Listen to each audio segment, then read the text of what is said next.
Boa tarde a todas e a todos. É um prazer estar aqui convosco.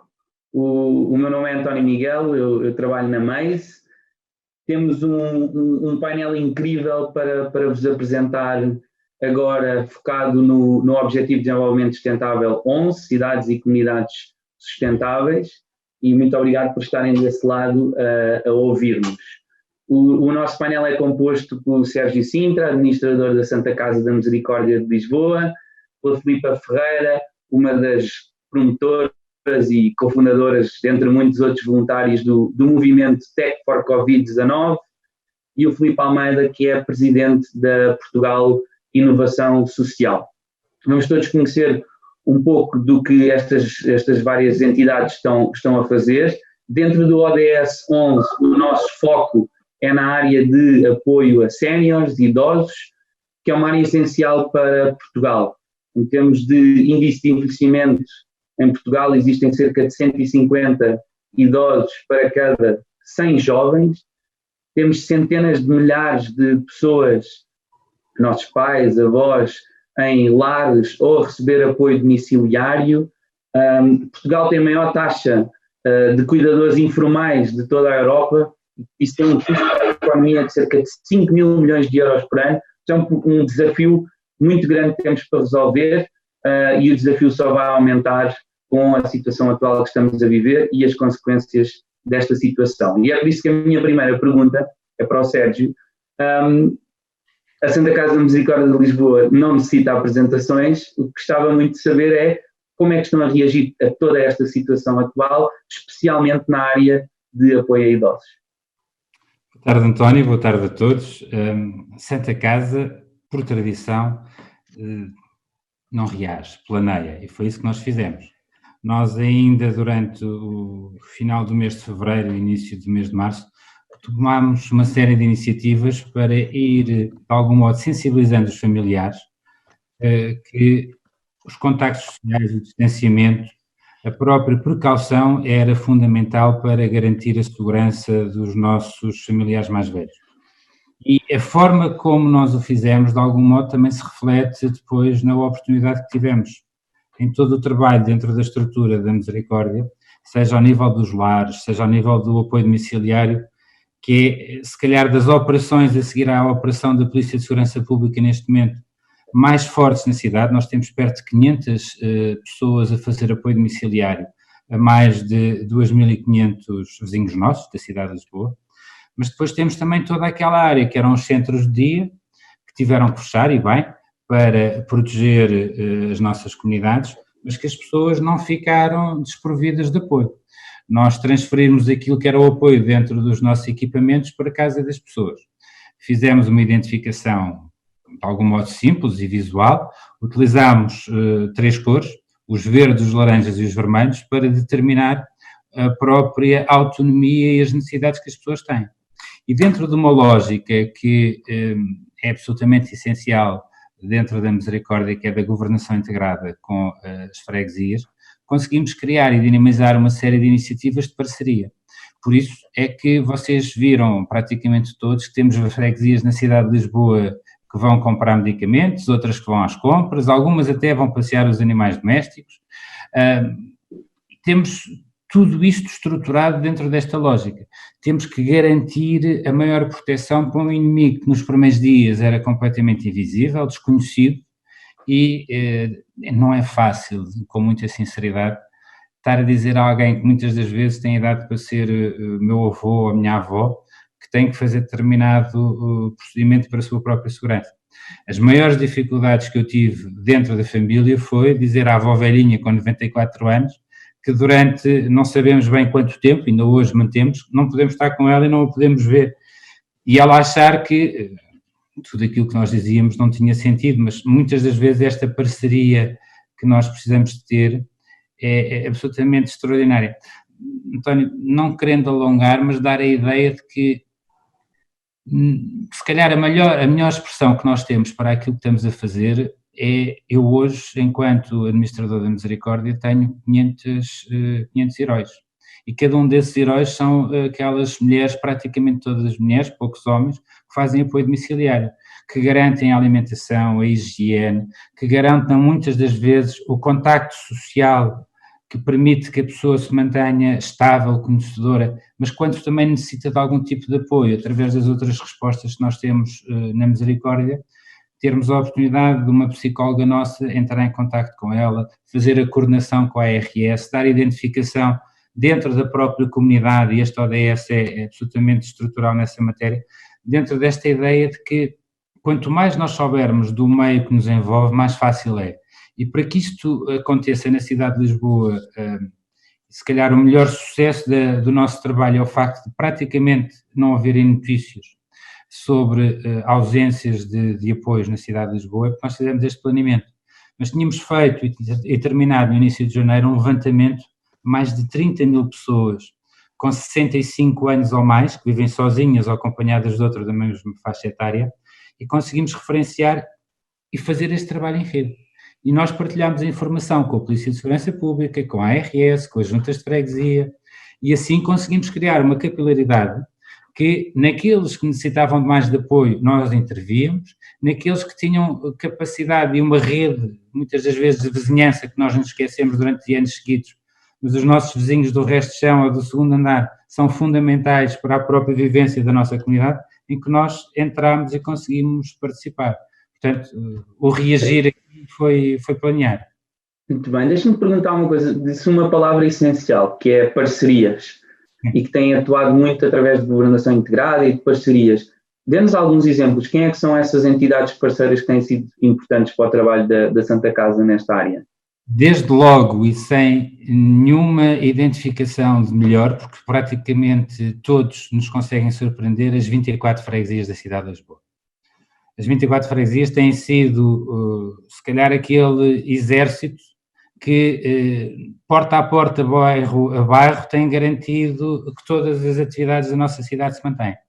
Depois, tenho que dizer, obviamente, também a Câmara Municipal de Lisboa. A Câmara tem tido uma liderança absolutamente extraordinária e tem existido um movimento de união entre todos os eleitos que, dentro do trabalho da própria rede social, se evidencia. Depois, a nossa perspectiva do trabalho é da governação integrada.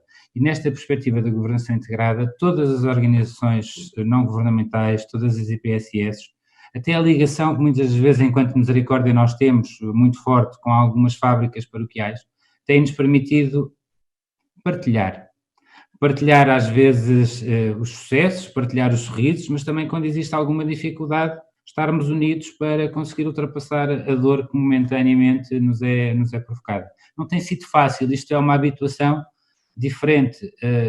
Durante este período de quase 2 meses, eu pessoalmente tive dificuldade de gerir a certa altura porque fosse um amigo meu e nenhum de nós pôde fazer aquilo que era habitual nos outros momentos, que era estar junto e participar juntamente com a família, com a proximidade e com aquele gesto de afeto que muitas das vezes só nós é que conseguimos ter e transmitir. Agora, as freguesias, para a pergunta que o António fez, foram fundamentais e a união entre todos os eleitos e toda a rede social.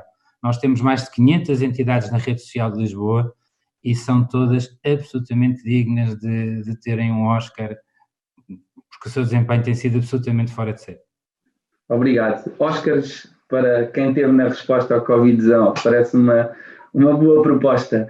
E parcerias também é feito o movimento Tech for Covid-19. Filipa, pode explicar-nos o que é este movimento e como é que surgiu? Boa tarde a todos. Este é de facto um movimento que surge de uma conversa informal entre um conjunto de fundadores de startups tecnológicas portuguesas e que de facto nesta conversa discutiam como é que os próprios e até eventualmente as suas startups poderiam ajudar no combate à pandemia e naturalmente em todos os desafios económicos e sociais decorrentes desta pandemia. Foi um movimento, assim como nós o chamamos, porque em menos de 24 horas tínhamos junto mais de 600 voluntários em torno de um objetivo comum. Portanto, aqui o movimento centra-se na união do próprio talento português, nós dizemos que isto é um voluntariado de competências, em que estão juntos a propor desafios e a agarrar nesses desafios para os poder resolver, dando o seu tempo, dando as suas competências, numa atividade totalmente voluntária, portanto não há aqui fatores económicos envolvidos, e por isso nós dizemos muitas vezes que este movimento não é um B2B, não é um B2C, é um human to human, e que atualmente, após 6 semanas, digamos assim, do movimento estar na rua, temos cerca de 5.300 voluntários envolvidos, claro que há alguns mais, outros menos ativos, em diferentes momentos do tempo, mas estamos a falar em estarmos a trabalhar em já mais de 70 iniciativas que estão em curso. E que exemplos de iniciativas é que podes partilhar connosco? E dentro dessas iniciativas, quais é que podem ser aplicadas à população idosa, que é o tema que estamos aqui a falar hoje? Estes desafios ou iniciativas surgem muito organicamente, não é? Portanto, há uma discussão de alguns tópicos e as pessoas voluntariamente agarram um desafio e juntam uma equipa para desenvolver. Eu diria que nós temos iniciativas em diferentes eixos, por exemplo, no apoio mais direto àquilo que são os profissionais de saúde ou entidades, e exemplo, já temos iniciativa de crowdfunding, que juntamos mais de 210 mil euros para a compra de equipamentos de proteção individual para os profissionais de saúde.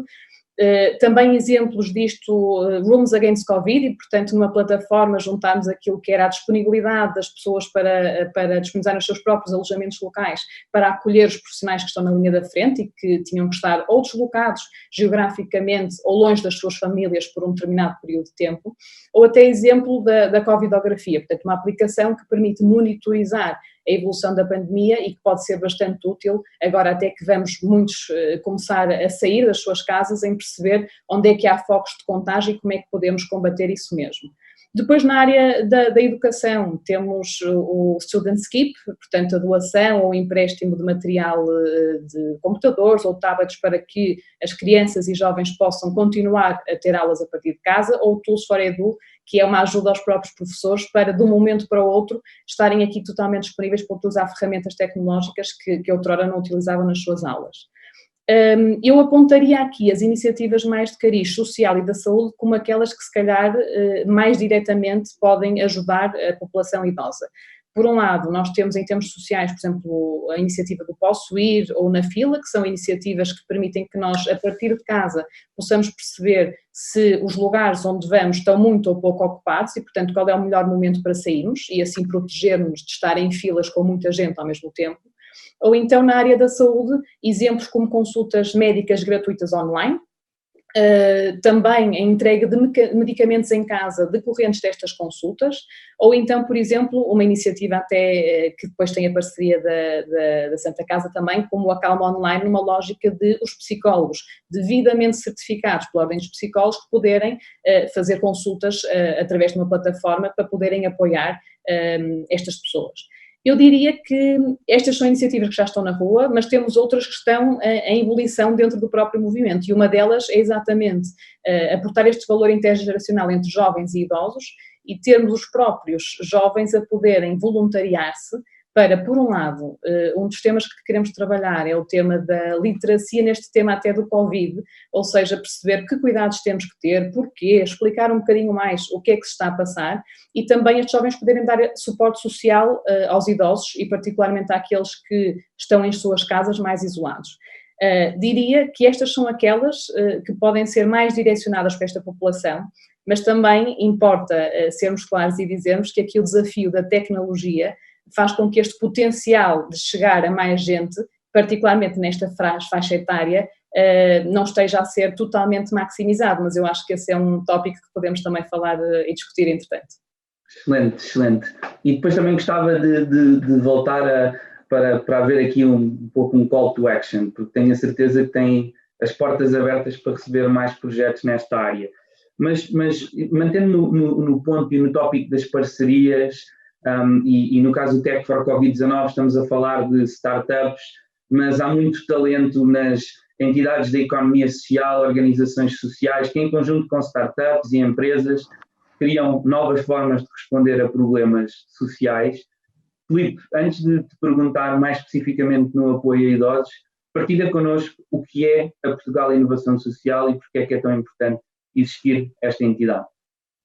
Olá António, boa tarde a todos e obrigado à It's About Impact pelo convite para que a Portugal Inovação Social se junte a esta iniciativa com como sempre com estes parceiros ativistas e cúmplices nesta agenda comum do impacto social. A Portugal Inovação Social é, para quem não sabe, uma iniciativa pública do governo português, que numa experiência pioneira mobiliza fundos da União Europeia, no âmbito do Portugal 2020, para apoiar a experimentação de projetos de inovação social e provocar a aproximação e as parcerias entre investidores sociais, públicos ou privados, e empreendedores que tenham estas ideias e que estejam disponíveis para fazer a implementação destes projetos. Quando falamos genericamente de inovação social, falamos de novas formas de responder a problemas sociais, em geral, que resultam de projetos experimentais que propõem abordagens diferentes das que existem para dar essas respostas, quer numa perspectiva corretiva, quer numa perspectiva preventiva.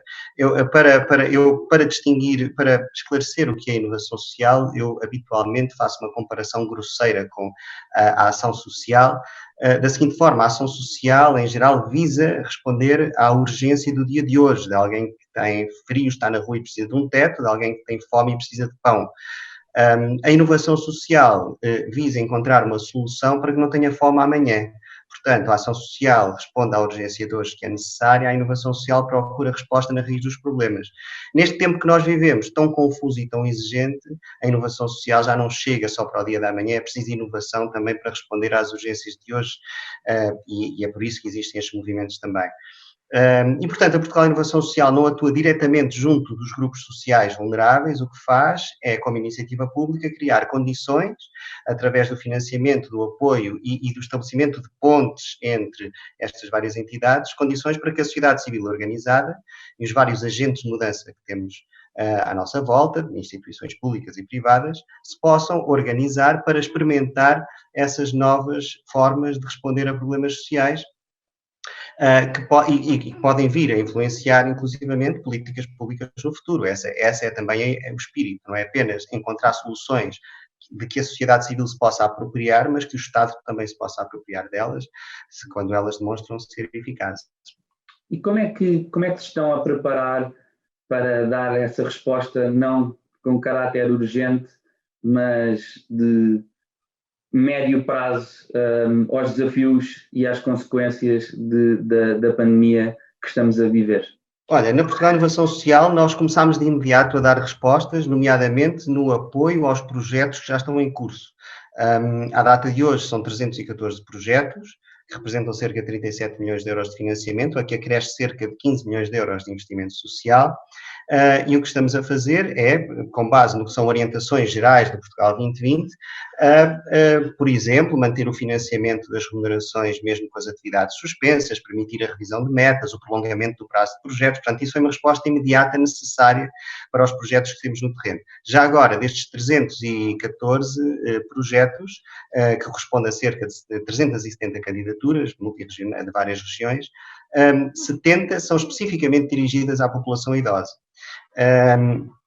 E, portanto, já temos muitas iniciativas inovadoras no terreno a dar essas respostas. O que nós estamos a fazer também concretamente é, através da nossa rede, a fazer pontes entre necessidades no terreno, falando com municípios e com entidades intermunicipais, mapeando as suas necessidades e fazendo a ponte com os empreendedores que na nossa rede conseguem, de alguma forma, que nós conhecemos e que de alguma forma conseguem dar resposta a essas necessidades. Estamos a fazer esse papel também. Estamos também a tentar seduzir algumas comunidades intermunicipais a mobilizar financiamento extra para os projetos que alarguem a sua ação no sentido de dar resposta específica ao à crise do Covid-19, à crise atual e iminente. Relativamente ao futuro, estamos já a preparar, em articulação estreita com a tutela da Portugal Inovação Social, neste caso o Ministério do Planeamento, a Secretaria de Estado de Planeamento, um próximo concurso para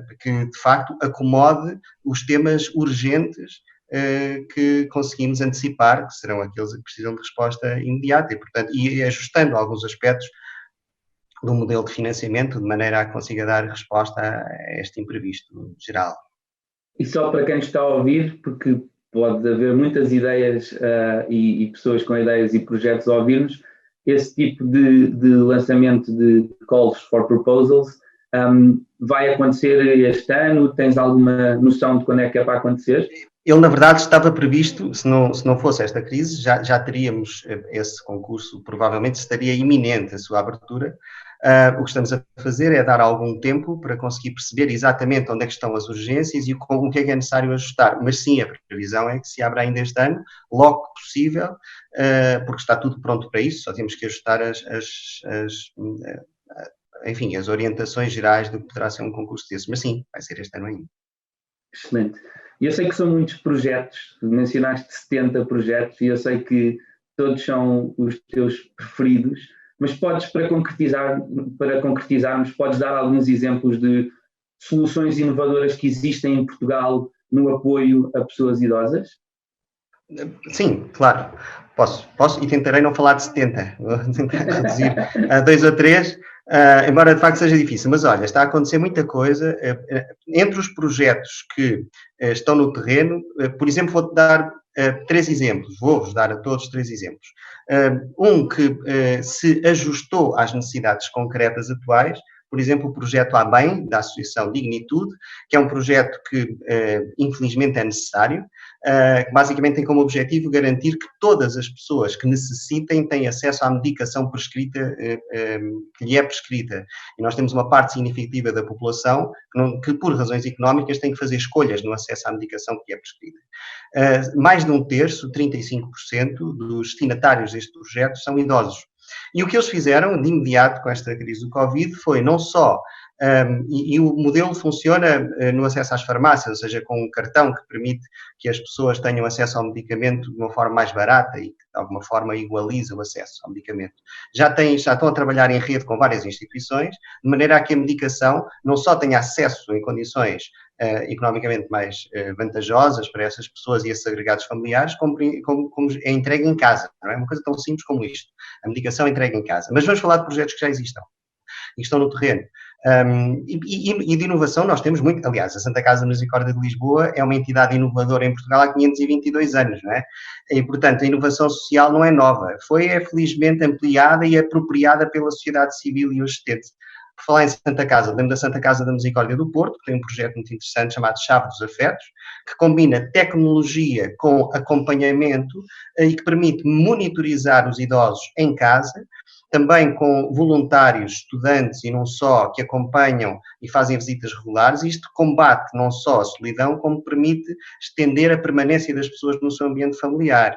Por exemplo, as aldeias pedagógicas da Associação Azimuth, em Bragança, que transformou a remota aldeia da Portela numa aldeia onde todas as pessoas recuperaram os seus saberes e ofícios, são transformados em mestres e fazem workshops, recebem visitas nas suas casas, mostram como as coisas se fazem e ganham principalmente um projeto de vida nesta fase final da vida. Portanto, isto é bom do ponto de vista intergeracional, mas dá utilidade prática a toda uma experiência acumulada. Hoje, além da aldeia da Portela, a aldeia de Pinela, Vale Seco, se não me engano, e Vale de Frades, já são mais 3 aldeias pedagógicas.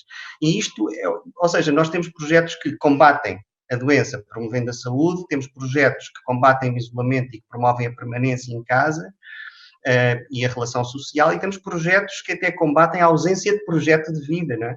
E todas estas dimensões são importantes para dar resposta a esta população sénior, e isto está tudo a acontecer no âmbito da Portugal Inovação Social, mas naturalmente há muitos projetos que transcendem a Portugal Inovação Social. Lembro-me das aldeias séniores, por exemplo, uma excelente ideia, como evolução do que seriam os lares, e já estão a ser experimentadas também, as ideias de co-housing. Naturalmente a capacitação digital é fundamental, a Filipe estava a falar disso. Nós temos 20% da população portuguesa ainda não tem acesso à internet, 19% dos agregados habitacionais não têm acesso à internet. A média europeia é mais baixa, são 9%, 10%.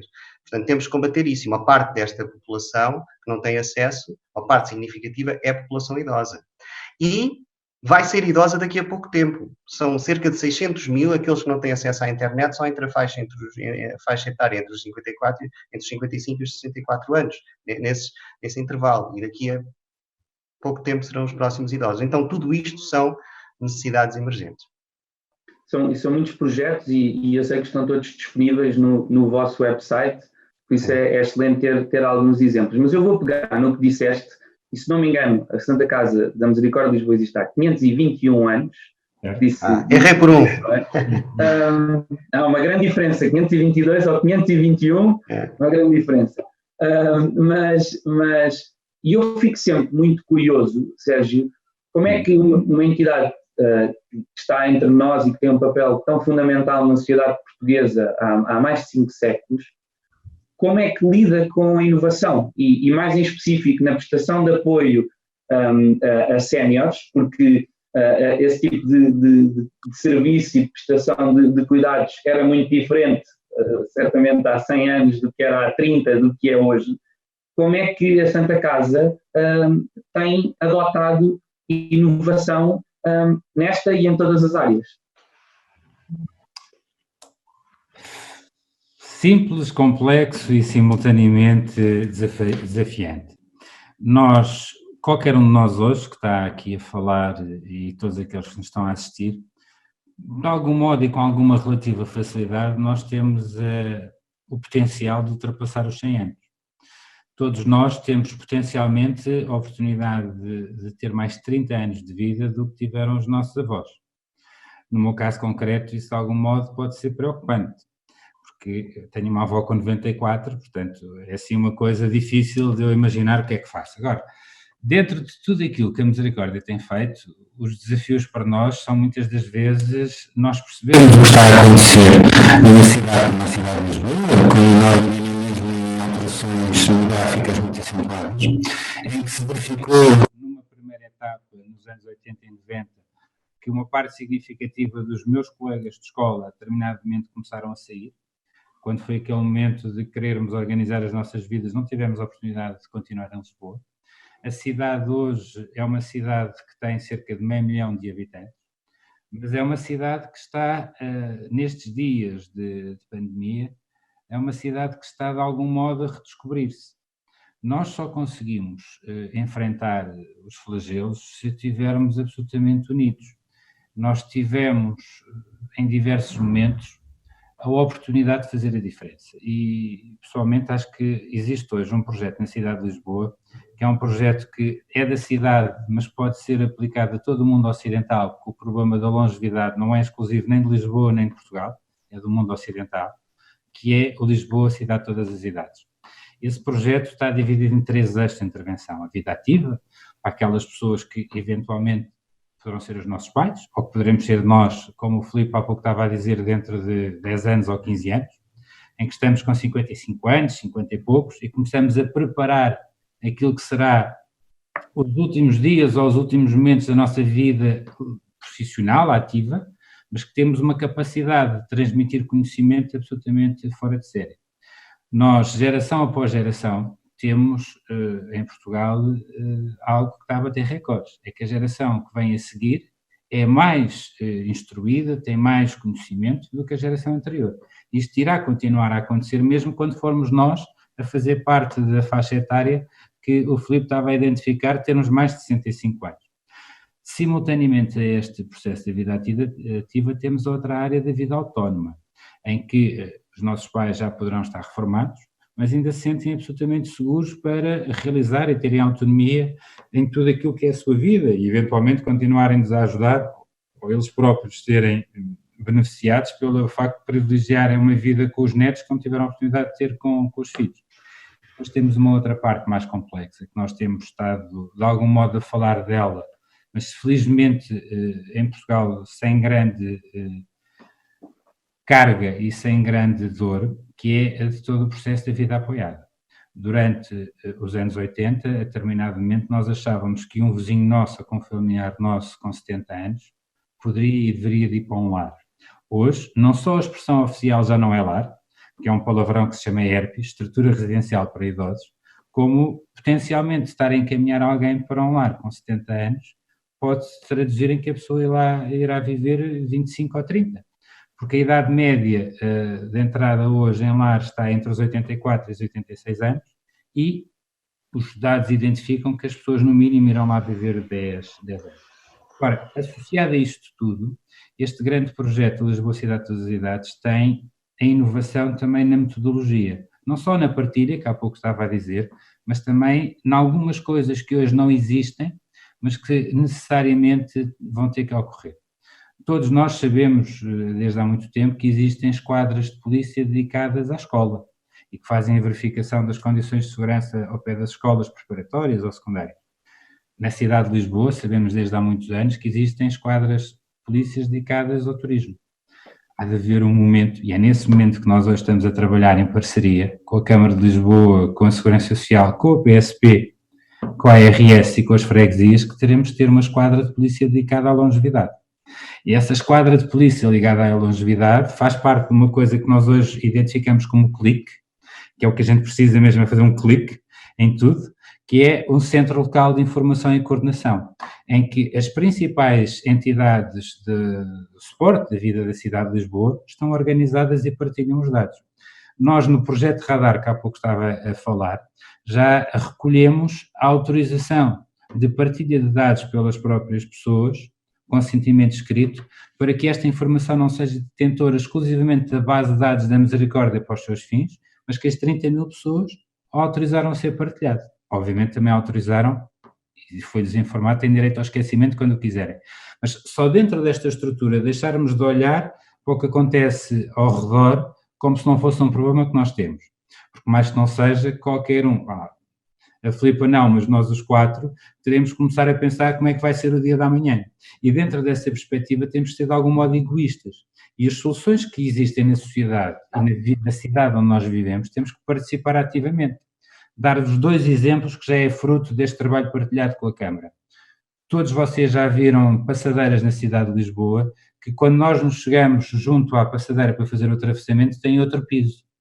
E se identifica as pessoas que têm menos capacidade ou que têm menos discernimento, muitas das vezes, que estão com outro piso. E esse piso provoca uma mudança que lhes obrigatoriamente exige mais cuidado. Eu fui operado há 2 anos atrás a um ouvido e os primeiros meses a seguir à operação a vir para a rua foi uma redescoberta da cidade. Eu não imaginava, sinceramente, que a cidade, para alguém com uma deficiência auditiva como eu tenho, iria provocar uma adaptação tão forte. Agora imagino o que é que isto pode provocar para pessoas da idade dos meus pais, toda a vida fizeram tudo e que de um momento para o outro começam a ter necessidade de solicitar apoio. Agora, esta é a redescoberta que nós temos. E a Misericórdia, só estando atenta àquilo que acontece ao seu redor e simultaneamente fazendo um pedido, é o pedido dos outros nos identificarem os desafios e dizermos nós próprios que não sabemos tudo. Muitas das vezes este é o primeiro princípio para que a inovação continue a ocorrer mesmo numa organização que tem 521 anos e que para continuar atual só o será se resolver os problemas que existem hoje e se preparar para os problemas da manhã. Internamente tem também preparado e várias iniciativas para continuamente adotar esta inovação. Um exemplo é a Casa do Impacto. Qual é que é o papel da Casa do Impacto na dinamização destas respostas inovadoras? Casa do Impacto tem para nós mais interesse e fundamento até de estrutura do que aquilo que nós conseguimos muitas vezes mostrar. É a oportunidade de dizer a uma instituição que tem cerca de 6 mil colaboradores e que presta diariamente apoio a mais de 20 mil pessoas, que têm continuamente que fazer parte de tudo aquilo que está a acontecer. A Casa do Impacto também serve para nós reforçarmos, e se vão permitir aqui a beleza da ideia, reforçarmos quase o sistema unitário das instituições da cidade e dos nossos utentes. Tem que ser o palco e tem que ser, muitas das vezes, aquela caixa ou aquela gaveta que se abre em que nós vamos incentivar as novas ideias, procurar construir as novas soluções fora da caixa. E a Casa do Impacto serve simultaneamente para nós, neste momento em que estamos a viver, para continuarmos absolutamente ativos e participarmos. Lançámos este ano uma primeira etapa do Santa Casa Challenge, agora acontecendo esta situação da pandemia, com a autorização, obviamente, da mesa, do provedor e de toda a organização, lançámos um Santa Casa Extra, porque esse extra é para ajudar as próprias instituições e aí qualquer um de vós é absolutamente determinante. Todos nós temos uma capacidade absolutamente fora de série de verificar aquilo que não está a acontecer de forma correta e a Misericórdia tem que ser esse catalisador da mudança. Tem que incentivar muitas das vezes fazer algo que outras organizações não têm a oportunidade, mas que nós temos a função e o dever de o fazer, que é fazer investimento social direto para garantir que as melhores soluções acontecem e não estarmos de algum modo preocupados se vai ser a última Coca-Cola do deserto ou se é a solução da Coca-Cola. Temos de estar preocupados em incentivar e garantir que a criatividade, mesmo que não resulte hoje numa situação extraordinariamente fantástica, que o ensinamento que tiramos daí permite que o próximo projeto seja absolutamente fora de série. Se me permitem, António, eu acho que o facto de nós termos descoberto alguém, para nós é tipo um Caricas ou um jogador daqueles que finta todos e que é absolutamente fora de série, é a própria Inês, que nós identificámos e que escolhemos e que fizemos até a cobiça de ir atrás dela e de a vir buscar para trabalhar connosco, para liderar a área do 10 e da Casa do Impacto, é sinal do investimento que nós fazemos. Se houvesse dúvidas, ficaram resolvidas quando verificaram que fomos atrás da Inês, que para mim é o nosso Ronaldo. Excelente. E eu vou continuar na área da inovação e nós estamos a aproximar-nos do fim e vou fazer uma pergunta à Filipa, mas também gostava que o Filipe e o Sérgio pensassem se têm algo a acrescentar. E só dizer que a Filipa tem aqui muito apoio no Facebook e muitas manifestações de apoio também para o movimento Tech for Covid-19. Filipa, falavas há pouco da necessidade de tecnologia. Há muitas previsões sobre o que vai acontecer a seguir a toda esta situação, quais é que vão ser as consequências, e fala-se muito de uma economia de menos toque, de low touch. Quando nós falamos no apoio a idosos, tanto em estruturas residenciais para idosos, aprendi hoje um conceito novo, que se chamavam lares, quando falamos em apoio domiciliário, estamos a falar de um apoio muito presente, de proximidade. Como é que nós vamos lidar com o distanciamento social em atividades que requerem tanto essa proximidade como é o apoio a idosos, e qual é que pode ser o papel da tecnologia para nos ajudar a servir melhor estas populações? Eu diria que não podemos ter a ambição da tecnologia substituir aquilo que é a proximidade e o contacto presencial, particularmente nesta população e também na nossa própria cultura, não é? Portanto, em que toda a parte da proximidade e do contacto é uma coisa muito valorizada e ainda bem. Mas, não obstante, e perante um cenário como temos à data de hoje, se bem utilizada e se maximizarmos este potencial da tecnologia, podemos encurtar distâncias e provavelmente até fomentar uma maior inclusão desta população, como falávamos há pouco.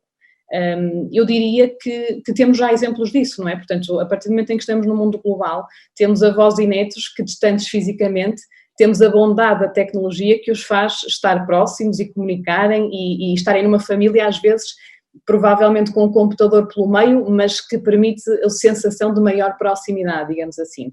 E este momento atual do Covid também tem mostrado isso mesmo, não é? Temos um conjunto de pessoas de mais idade que até abriram a disponibilidade para usar um WhatsApp ou uma outra ferramenta para poderem estar em contacto com as suas próprias famílias.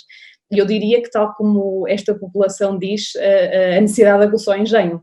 E cada vez que nós estamos a falar de uma esperança média de vida a aumentar, e com esta esperança média de vida, como o Sérgio dizia, aumentando, tem que ser com qualidade, eu acho que é indubitável o cruzamento dos idosos com a própria tecnologia, se não fundamental.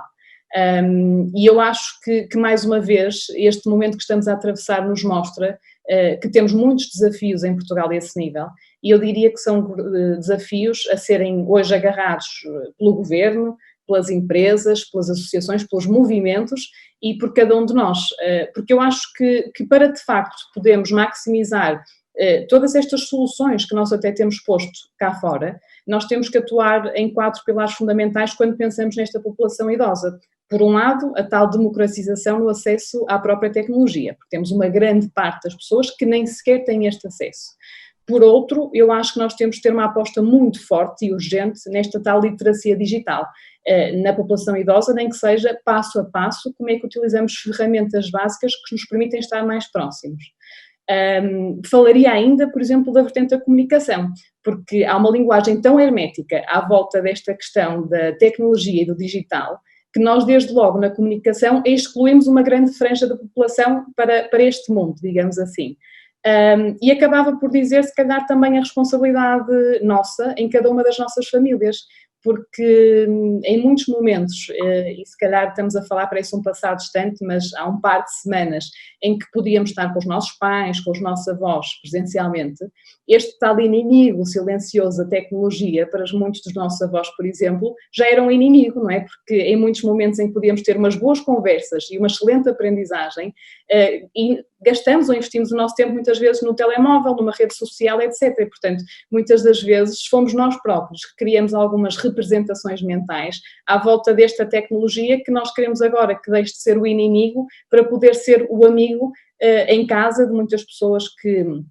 Algumas poderão ter mais apoio domiciliário ou em algumas instituições, mas outros estão verdadeiramente mais solitários e precisam deste suporte emocional e desta proximidade da família. Portanto, eu, para não me alongar muito, porque por causa do tempo, António, diria e lançava aqui o reto, nós temos agora a evidência nestes momentos que esta colaboração, este facto de nós podermos estar focados no que verdadeiramente importa e nas prioridades, redefinirmos prioridades, é urgente, não é? E eu não tenho a ambição de dizer que vai ficar tudo bem por respeito a um conjunto de famílias que foram perdendo os seus entes queridos, até em Portugal já, à volta desta questão da pandemia. Não tenho essa ambição, mas vai ficar provavelmente bastante melhor do que aquilo que imaginávamos se de facto cada um fizer a sua cota parte nesta questão e eu acho que muito honestamente estes desafios que temos tido têm sido importantes para se calhar nos tornarmos melhores pessoas e se calhar mais focados numa comunidade mais sustentável, que é aquilo também que nos une aqui neste painel. E, portanto, eu aqui, como ao bocado dizias, é momento de lançar o reto, que é, o momento é agora. Por exemplo, o movimento Tech for Covid está ávido de ideias, desafios e, mais do que tudo, de pessoas que estejam com vontade de agarrar estes desafios e, portanto, quem se quiser juntar para ajudar a resolver ou a minimizar este impacto é totalmente bem-vindo, porque o movimento continua aqui a tentar, de facto, acrescentar este valor à comunidade. Obrigado pelas palavras inspiradoras e pela nota muito positiva com que nos permites terminar, Filipa. Nós vamos ter que terminar por causa do tempo que temos. Tem forma todos os que estão desse lado a ouvir de entrar em contacto com a Filipa, com o Sérgio, com o Filipe, estamos aqui.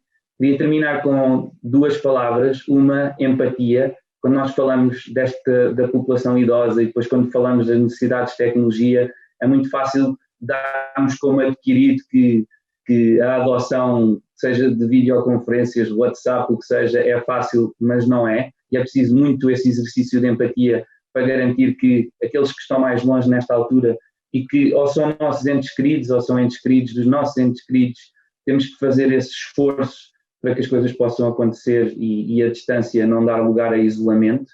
E a segunda é uma chamada para a ação. Temos aqui o movimento Tech for Covid-19 que tem as portas abertas para que quem tem ideias e queira pôr as mãos na massa e arregaçar as mangas possa fazer e implementar iniciativas nesta área.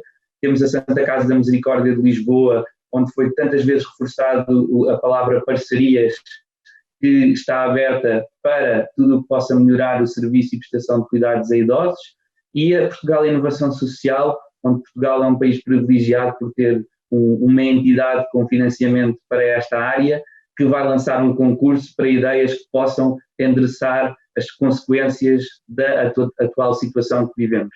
Por isso, a infraestrutura está criada, ideias precisam-se, vontade precisa-se, temos muita gente desse lado a ouvir, por isso depois de terminarmos esta sessão, vamos todos candidatar-nos e apresentar estas ideias.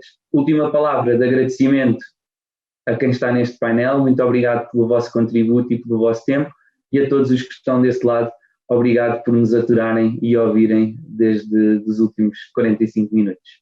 Obrigado a todos. Obrigado, boa tarde. Obrigada. Boa tarde. Boa tarde.